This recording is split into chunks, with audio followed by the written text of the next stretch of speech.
So I found a place to go swimming on the Sacramento, somewhere 30 miles south of Redding. It's a park, little artwork, and it was 102 for a while, so I had to try to find the river, and it's not very easy to get to it, but I finally did. So what I did today was I drove from Reno to Anderson, Cal, which is basically Redding, and I got two exhaust manifolds, high performance C-body 1968 exhaust manifolds. That's cool. And the guy gave me a Saginaw power steering pump with the bracket for a big block. So now I get about a 3-hour drive still back to Reno. So we'll see. It's all an adventure, so I don't care if I get there or not.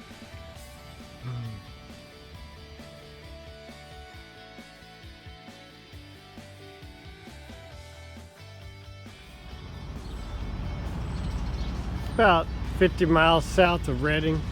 So I had a little hitch in the giddy up. The steering had a little glitch. I didn't pay enough attention. I should have checked my work because I knew this work could have backed out, and it did. So there are 4 bolts in there, 2 coming one way and 2 going through the other way through these 2 rag joints you've seen before. Well, it was getting really sloppy just this last bit.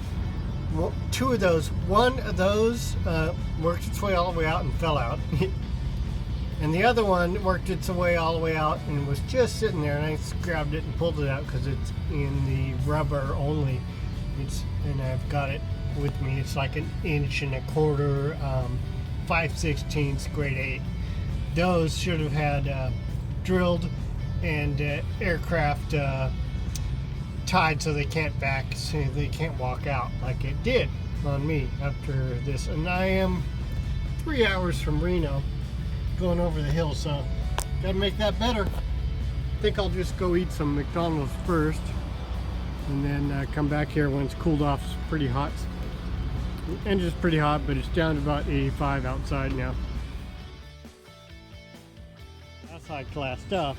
Now I'm gonna work on this hood, or the bolts, with my snap-ons. Those are worth like 150 bucks. So I'm just looking at something, how that exhaust is going to work with the new manifolds, because it comes out pretty hard that way on this side. Anyway, I'll fix this up and go get myself some food, because it kicked me out of there. It says come on in, and a bunch of notes on the door, and it says the lobbies or the dining room's closed. So okay, I thought maybe I can come in and order and then leave with the stuff, but no, he's like, I'm sorry. And he like I walked out the door, he walked to it, to me to the door, and locked it. So I guess some moron left it open. Well, I don't get to drive off into the sunset, but I do get to work on the car off into the sunset. But I have finished. It's back to how it was.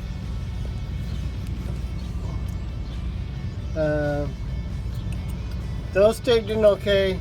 They're coming from this way, and they got a lock washer. These, I don't know why, just have a washer but no lock washer going in there.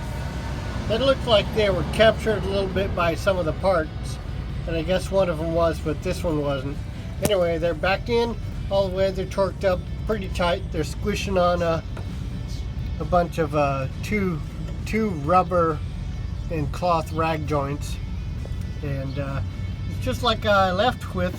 Should be fine. I'll just have to check it, and then I gotta capture them with you wire tie the bolts. That's what you do. Oh yeah, and that's where I put the bodies. I mean the goodies. Hypo cast manifold for, I guess, the 69 383 Chrysler, supposedly a C-body, and then that guy gave me that for 20 bucks. So I think that will bolt on. It's just a Saginaw, which is supposedly not quite as good as the Federal. That's multi-stage, that's not. Anyway, let's close up. I love those bags. I got that bag for the big tools and weird tools.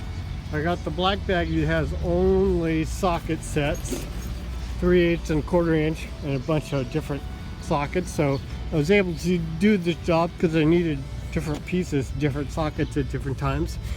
That was cool.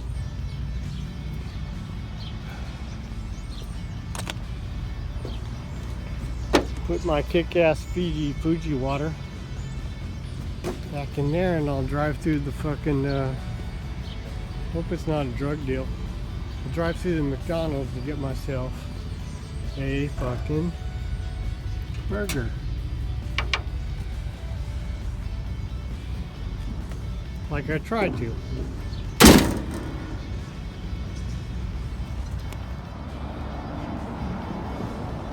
So I fucking ran out of fuel finally. I was losing power coming up to Auburn, and I thought, the fuel's getting clogged.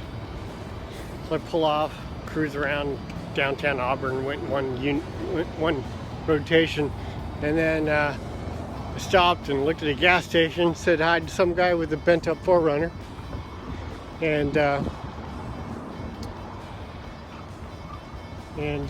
went up this hill, and I got to the top fine, and it's all put, and I'm like, so I pulled over and looked at it, and there's like, no, before it went put, it was okay. Looked at it, like there's almost no fuel. I can see the float down in the bottom of the tank and stuff, and so I went up to the corner, turned, and like 20 yards from the top, it stalled out and wouldn't restart. So I'm like, here's the gas station, and I'll see if I can get a can or something illegal.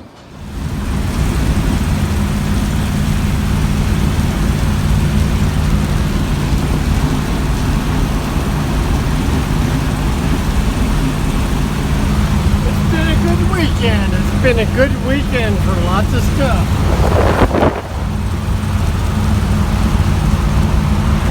Variable speed. That's full blast, but I think you need some tweaking.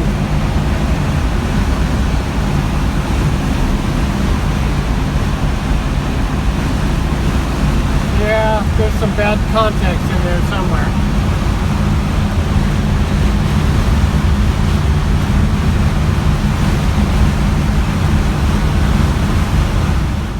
So outside of Dayton, Round Hill is a fucking totally abandoned peace sign RV. Kind of pretty there. It has not a 318, not a 360. It has a goddamn 440 with half the parts. Half the parts there were. I need that. I need that bracket. I've been going through a lot. This has probably been sitting here ever since I need all this stuff. So,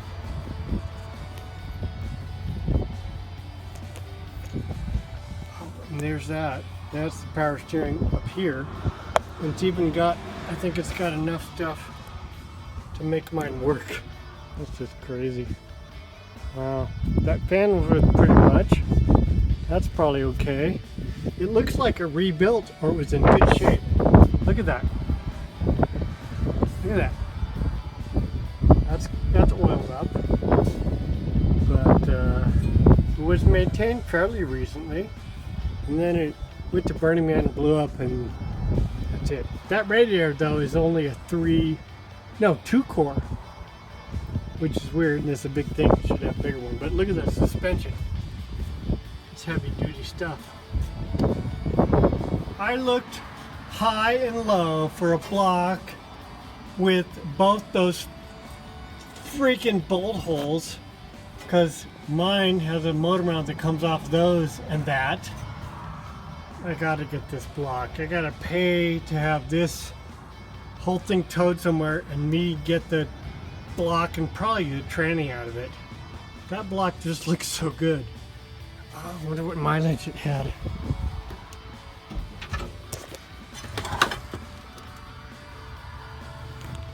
$72,000 probably. I'll bet that's correct. Kind of hard miles, but maybe this person wasn't that hard. Oh my God. Parting out the Wonder Bus after a rain shower in the desert with what looks like a pretty damn good motor. So I'm gonna have to pay a wrecking place just to tow this and get rid of it probably, and I get that out of it. That's still, to me, that's probably worth $1,000. 500 bucks. I can rebuild that. It's got that, which is good. Not a big deal. That's coming off the wrong side, but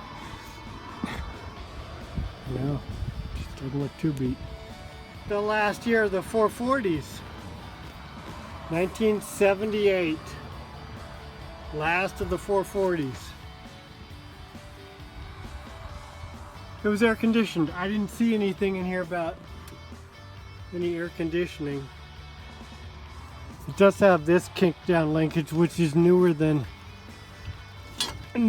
style. I should have found this. Is that a on off, or it might be just a light pressure switch for just a light. I should have found this a month ago. I swear that motor doesn't look too bad.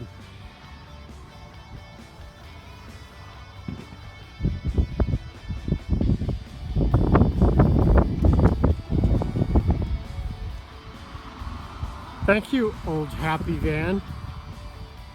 We'll make this more than one life.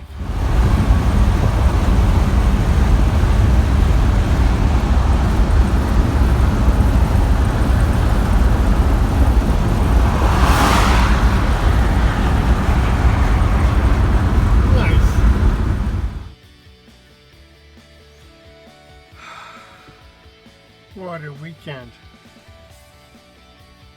I started out here, when was it? I guess it was a little later I found out that the guy would have my exhaust manifolds in Anderson. And I guess that's next to Reading. So I went up there. So Reading, Anderson, Cottonwood. And Cottonwood is like a drug capital. I got pulled over by one sheriff on my license plate, and two more showed up at the gas station I stopped, and they were tense, and everybody around there looked very down and out. It was a sad gas station. And then went all the way down to Sacto, stayed in a motel, not a Motel 6. It turned out to be America's best bargain or something. And got up early and went looking at some car parts and went looking at some junkyards, and they weren't all open. I came back over the hill and went to Carson and Dayton, and I talked to some guy in Auburn because I was going up a hill, and I ran the gas pickup out of gas, and the gas station didn't have cans, and a lot of crazy people going over that hill. Came in and washed my car, washed some parts, and then went down to the pick and pull in Carson. And Carson pick and pull had a 71 Dodge van, and they never say what the motors are. So yeah, I went back there, and it was an old Dodge van, yeah, and it had a slant six. No power steering. It was a manual steering truck anyway. It's a bargain basement. I couldn't get any parts out of it. Oh, I actually ripped out a little windshield washer reservoir, which was broken in 3 places. I just thought I could throw it in. They actually didn't charge me for that because it was just a piece of junk. But I might be able to use it for a little while. A dash part. I got a transmission cooler there. I spent some money, and then I followed the rainstorm out to towards Silver Springs on there. Another stellar place through Dayton, and got some gas there. And then on the way there, I saw this old Dodge RV abandoned in a BLM sort of camp zone off the 50 freeway near Mound House. And maybe it's got a 360, maybe it's got a parachute, but I'll come back to look at it. Well, I came back an hour later, stopped in there. It has a freaking 440 in there, looking pretty good with the fan on it, and the second on power steering pump with the bracket, with the hoses. And it's totally abandoned. It's got no wheels. It's in the dirt. Half the sides ripped off one side, half the sides ripped off the other side. There are no RV parts in it except for some beds that are upturned, and it looked like it was a Burning Man rig because it's painted all fancy colors. You could probably see that in some of my videos. But fan, water pump, pulley, bracket, throttle return springs, they're inside the other side, one big one small one. All this cool little stuff. It's dying and running to the ground. And I'm doing this during sunset, and it just rained, and temperature's perfect, and the stuff's free. And then I jammed on home because the Monaco is a true road car. Anyway, it was a fantastic weekend for a road warrior.